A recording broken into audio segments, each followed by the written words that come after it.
अपनी जान कहते हैं, अपनी जान के दुश्मन को हम अपनी जान कहते हैं।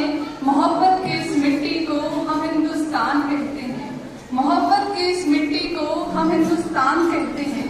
और ये जो दीवार में जो सुराख है ना साहब, ये साजिशों का हिस्सा है, लेकिन फिर भी हम भारतवासी इसे अपने घर का रोशनदान कहते हैं, इसे अपने घर का रोशनदान कहते हैं। वीर शेर विवेकी निर्णायक मंडल, विभिन्न महाविद्यालयों व नेहरू युवा केंद्र से आए अतिथिगण, मुख्य अतिथिगण, सभा में उपस्थित प्राध्यापकगण व मेरे युवा साथी, सबसे पहले आप सभी को मेरी तरफ से तहे दिल से नमस्कार। मैं अनामिका आज आप सभी के समक्ष विकसित भारत का लक्ष्य विषय पर अपने उद्गार व्यक्त करने जा रही हूँ। आशा करती हूँ कि आप सब मुझे ध्यानपूर्वक सुनेंगे। महोदय, भारत शब्द का संधि विच्छेद करें तो भा यानी शोभा और रत यानी पूर्ण, अर्थात जो शोभा पूर्ण हो, जो अपने नाम को चरितार्थ करे, ऐसा होगा मेरा विकसित भारत, मेरा गौरवशाली भारत।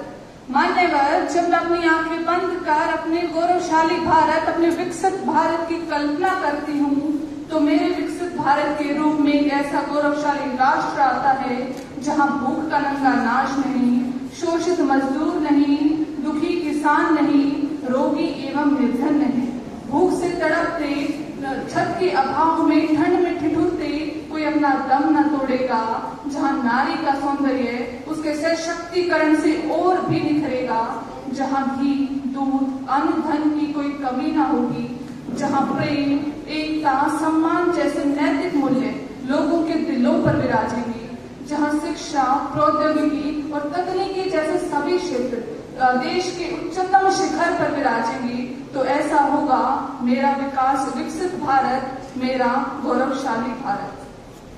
तो मान्यवर, एक विकासशील देश को एक विकसित देश बनाना कोई एक दिन की प्रक्रिया नहीं है, इसलिए यह हम सब की जिम्मेदारी है कि हम सब एक सच्चे देशभक्त बनकर, एक सच्चे देशभक्ति के साथ इस दिशा में अपना कार्य करें।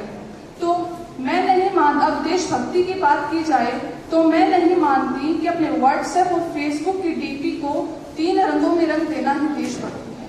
और अगर आप कहेंगे कि साल में 2 दिन अपने हाथ में तिरंगा झंडा ले लेना देशभक्ति है, तो मैं आपसे पूछना चाहूंगी कि फुटपाथ का वो गरीब बच्चा जो अपने हाथ में तिरंगा झंडा लेकर चमचमाती धूप में उसे बेचने के लिए घूमता है, तो क्या ये उसकी देशभक्ति है? जी नहीं, ये उसकी देशभक्ति नहीं, बल्कि उसके पेट की भूख है। अपने परिवार, अपने समाज और अपने राष्ट्र के प्रति समर्पण का भाव है देशभक्ति, और हर उस देशद्रोही की जिंदगी में आने वाला तूफान है देशभक्ति।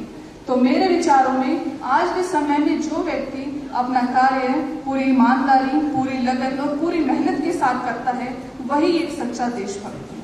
हाल ही में हमारे माननीय प्रधानमंत्री जी श्री नरेंद्र मोदी जी ने अपने स्वतंत्रता दिवस के भाषण में पंचप्रण का लक्ष्य निर्धारित किया है, जो कि वो 2047 तक पूरा करने का लक्ष्य रखते हैं। तो अब बात की जाए तो उन्होंने सन 2047 ही क्यों चुना? क्योंकि जैसा कि हम सभी जानते हैं कि सन 1947 को हमारे देश को, हम सभी को अंग्रेजों के चंगुल से आजादी मिली थी। तो सन 1947 से लेकर सन 2047 को हमारे भारत को अंग्रेजों के चंगुल से आजादी मिले पूरे 100 वर्ष पूरे हो जाएंगे। तो इसका कारण यह है। तो चलिए अब चर्चा करते हैं 5 प्रणों की जो हमारे माननीय प्रधानमंत्री श्री नरेंद्र मोदी जी ने निर्धारित किए हैं। तो उसमें पहला प्रण है अपने भारत देश को आने वाले 25 वर्षों में एक विकसित देश बनाना। माननीय, ये केवल हमारे प्रधानमंत्री जी की जिम्मेदारी नहीं है, बल्कि यह हम सब की, आपकी, मेरी, हम सब की जिम्मेदारी है कि हम सब मिलकर इस दिशा में अधिक से अधिक कार्य करें। दूसरा संकल्प है गुलामी के छोटे से छोटे अंश से मुक्ति पाना।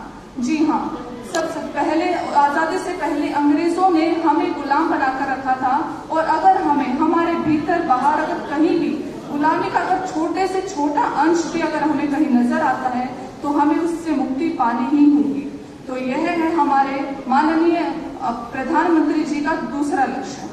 तीसरे लक्ष्य की बात की जाए तो तीसरा लक्ष्य है अपनी विरासत पर गर्व करना। जी हाँ, हमें अपनी विरासत पर गर्व करना चाहिए, क्योंकि ये वही विरासत है जिसने हमें स्वर्ण काल दिखलाया।